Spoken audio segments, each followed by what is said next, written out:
El sistema nervioso y el sistema endocrino son los encargados de controlar el organismo. He allí su semejanza. Sin embargo, entre ambos existen algunas diferencias. Entre sus diferencias cuentan las siguientes. El sistema endocrino usa señales eléctricas, es decir, hormonas producidas por las glándulas endocrinas, mientras que el sistema nervioso usa señales eléctricas, lo que ustedes conocen como impulsos nerviosos. La transmisión de las señales en el sistema nervioso es rápida porque las neuronas están interconectadas. Sin embargo, su acción dura muy poco. Por el contrario, la acción del sistema endocrino es lenta, pero su acción es duradera. Finalmente, es importante señalar que ambos sistemas funcionan conjuntamente uno con el otro.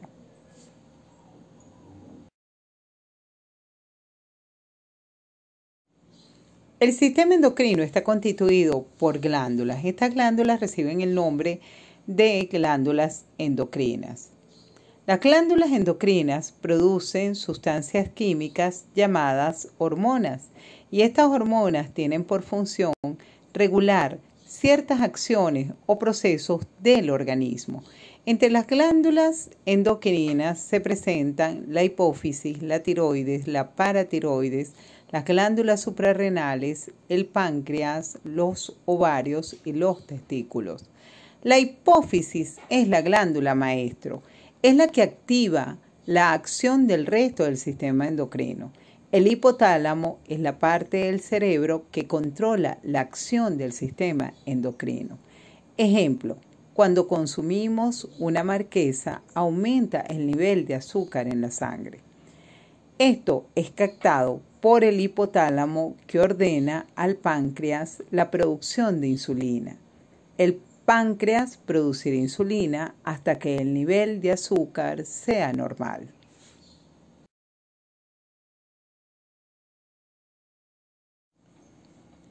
Ahora hablaremos de dos glándulas muy importantes. Tal es el caso de la tiroides y de la paratiroides. La tiroides se ubica por debajo de la tráquea. Produce dos hormonas, tal es el caso de la calcitonina y de la tiroxina. La calcitonina interviene en la regulación del metabolismo del calcio y del fósforo y promueve la movilización del calcio y fósforo hacia los huesos. La tiroxina, a su vez, interviene en la regulación del metabolismo, es decir, en la asimilación o desasimilación de sustancias en el organismo. Con respecto a las anomalías, ¿verdad? Es importante describir dos efectos o dos acciones. Tal es el caso de la hiposecreción y de la hipersecreción.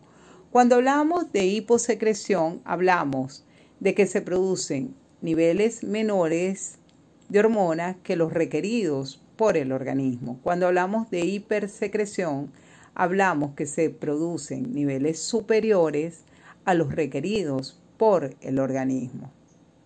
Así vamos a hablar entonces de los efectos de la hipersecreción e hiposecreción en cada una de estas hormonas. Tal es el caso de la tiroxina y de la calcitonina.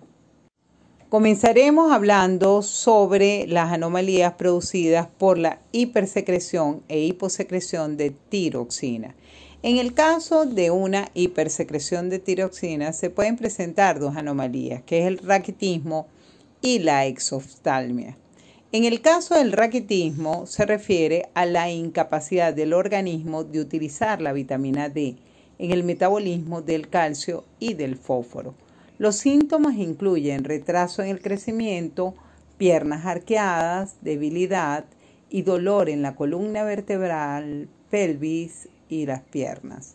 Con respecto a la exoftalmia, se refiere a la exteriorización del globo ocular.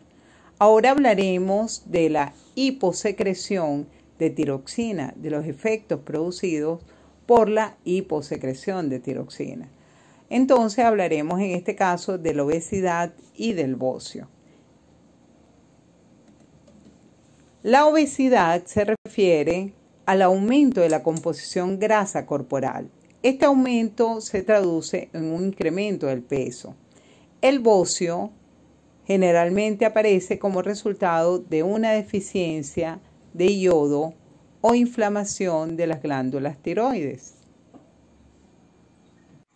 A continuación hablaremos de los efectos producidos por la hiposecreción e hipersecreción de calcitonina. Una hiposecreción de calcitonina genera los siguientes efectos: osteoporosis, cálculos renales, orina excesiva, dolor abdominal, cansarse fácilmente o debilidad, depresión o falta de memoria y dolor en los huesos y en las articulaciones. A su vez, una hipersecreción de calcitonina puede producir una anomalía llamada tetania, que es un trastorno caracterizado por un aumento de la excitabilidad de los nervios, espasmos musculares dolorosos, contracciones musculares intermitentes provocados por la disminución del calcio en la sangre, llamado hipocalcemia.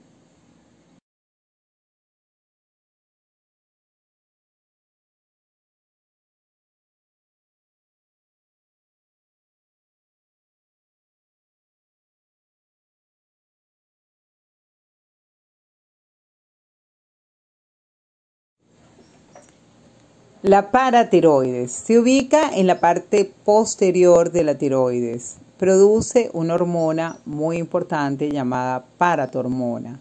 Su función es intervenir en la regulación del metabolismo del calcio y del fósforo, al igual que la calcitonina. Pero el efecto de esta hormona es contrario a la calcitonina. Promueve la movilización del calcio de los huesos a la sangre. Es importante tener en cuenta que muchas funciones del organismo requieren de calcio, por ejemplo, la tonicidad de los músculos.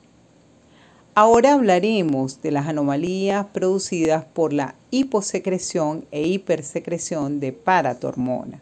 Fíjense que aquí ustedes observarán que la hiposecreción de la paratormona es igual a la hipersecreción de la calcitonina. Y la hipersecreción de la paratormona es igual a la hiposecreción de la calcitonina, ¿sí? Entonces, una hiposecreción de paratormona produce tetania y una hipersecreción de paratormona produce osteoporosis, cálculos renales, orina excesiva, dolor abdominal, cansancio, depresión, dolor en los huesos y en las articulaciones. También es muy importante establecer la relación entre la calcitonina y la paratormona, ¿sí? Porque siendo que ambas hormonas intervienen en el metabolismo del calcio y del fósforo, cada una de ellas tiene una función muy importante y una contraria a la otra. La calcitonina moviliza el calcio y el fósforo desde la sangre hacia los huesos y la paratormona tiene el efecto contrario. Lleva el calcio de los huesos a la sangre.